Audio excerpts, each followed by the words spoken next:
دوستو Asia cup 2022 میں افغانستان کے خلاف آخری اوور میں نسیم شاہ کے 2 چھکوں کی بدولت پاکستان نے میچ جیت لیا اور ٹورنامنٹ کے فائنل کے لیے کوالیفائی کر لیا۔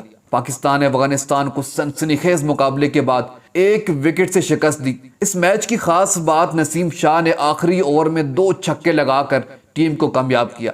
میچ کے بعد گفتگو میں نسیم شاہ کا کہنا تھا کہ بیٹنگ پر آیا تھا تو معلوم تھا کہ چھکے لگا سکتا ہوں، کوشش کی اور کامیاب ہو گیا۔ دوستو نسیم شاہ کا کہنا تھا کہ یہ یقین تھا کہ کر لوں گا، کافی پریکٹس کرتے رہتے ہیں، ساتھ والے سے بلہ تبدیل کیا کیونکہ میرا بلہ ٹھیک نہیں ہے اور پھر اس سے چھکے لگائے۔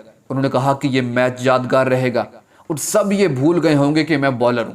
خیال رہے کہ نسیم شاہ نے 4 گیندوں پر 14 رنز کی ناقابل شکست اننگ کھیل کر پاکستان کو ایک تاریخی فتح دلا دی۔